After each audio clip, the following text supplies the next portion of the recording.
मित्रहरू आजको क्लासमा नयाँ फोल्डर कसरी बनाउने र नयाँ सर्टकट हामीले कसरी क्रिएट गर्न सकिन्छ भन्ने बारेमा जानकारी लिन गइरहेका छौँ। त्यसको लागि सर्वप्रथम राइट क्लिक गर्नुपर्छ, जहाँ नयाँ फोल्डर बनायो न्यूमा जाने र फोल्डरमा क्रिएट गर्ने। न्यू फोल्डर भनेर आउँछ। त्यसको लागि रिनेम गर्नका लागि त्यो फोल्डरमा राइट क्लिक गर्ने र रिनेम भन्ने अप्सन हुन्छ, तल सो मोड अप्सनमा रिनेम भन्ने हुन्छ। रिनेममा गइसकेपछि फोल्डरको नाम टाइप गर्न सक्नुहुनेछ र फोल्डर एज विस युज गर्न सक्नुहुनेछ। त्यस्तै फेरि रिनेम गर्नु पर्यो भने सर्टकट कीको प्रयोग पनि गर्न सक्नुहुनेछ।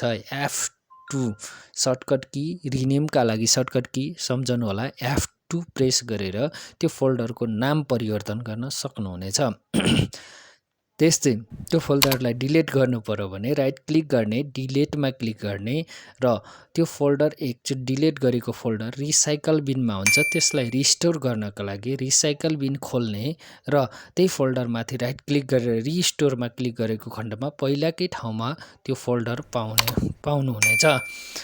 त्यस्तै सर्टकट की डिलिट की प्रयोग गरेर पनि डिलिट गर्न सक्नुहुनेछ। त्यसका फेरि रिस्टोर गर्नलाई रिसाइकल बिन खोलेर राइट क्लिक गरेर रिस्टोरमा क्लिक गरिसकेपछि फेरि रिस्टोर गर्नुहुनेछ।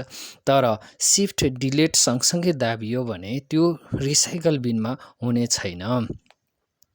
त्यो रिकभरीका लागि स्पेशल सफ्टवेयरको प्रयोग गर्नुपर्ने हुन्छ। नर्मल सफ्टवेयरले त्यसलाई हुँदैन। त्यस्तै सर्टकट की प्रयोग गरेर पनि नयाँ फोल्डर बनाउन सक्नुहुनेछ। तपाईहरुले Ctrl+shift+N प्रेस गरियो भने नयाँ फोल्डर बनाउन सक्नुहुनेछ। जुन लोकेसनमा पहिला जाने, जस्तै डेस्कटपमा बनाउनु परेको छ भने डेस्कटपमा जाने र क्लिक गर्ने खाली ठाउँमा Ctrl+shift+N गर्नुभयो भने सिधै Ctrl+shift+N थिच्नुभयो भने नयाँ फोल्डर क्रिएट हुनेछ। जस्तै सर्टकट बनाउनलाई सिकिहालौँ है त।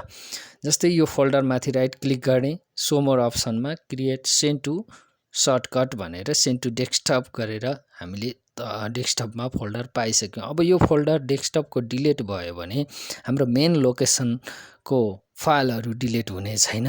यसले आफ्नो फाइलहरू सेभ गर्नलाई, सेफली राख्नलाई मद्दत गर्नेछ। हेरिहालौँ मेन लोकेसनमा हामीले यहाँबाट डिलिट गऱ्यौँ, इम्पिटी पनि गऱ्यौँ रिसाइकल बिनबाट।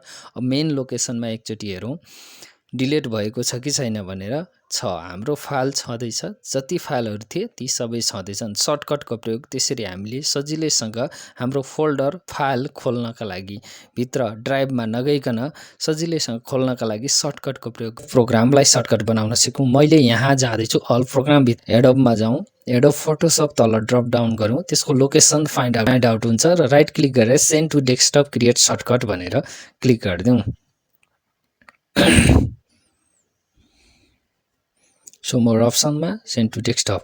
अब डेस्कटपमा हामीले त्यो प्रोग्राम पाउनेछौँ र डबल क्लिक गरेर त्यसलाई सजिलैसँग खोल्न सकिन्छ। अब स्टार्ट मेनुमा गइराख्नुपर्ने आवश्यकता छैन। त्यसरी हामीले सर्टकट बनाएर त्यसलाई चाहिँ हामीले जुनैसुकै फाइललाई सजिलैसँग ओपन गर्न सकिनेछ, खोल्न सकिनेछ एज विस। अब हामी डी ड्राइभमा गएर एउटा फाइल डी अथवा ई ड्राइभमा गएर फोल्डर बनाएर हेरौँ। सर्टकटको प्रयोग गरेर Ctrl+shift+D थिचेँ, नयाँ फोल्डर बन्यो। रिनेम गरेँ, F2 थिचेर रिनेम गरेँ। मैले F2 थिचेर सर्टकट प्रयोग गर्दैछु। यसलाई डिलिट गर्नलाई डिलिट की थिचेँ, शिफ्ट डिलिट गरेँ। अब यो रिसाइकल बिनमा शिफ्ट डिलिट गर्दाखेरि रिसाइकल बिनमा बस्ने छैन। यदि डिलिट मात्रै गरियो भने मात्रै रिसाइकल बिनमा बस्नेछ। यी सर्टकट की प्रयोग गरियो भने हामीलाई सजिलो हुनेछ। धन्यवाद।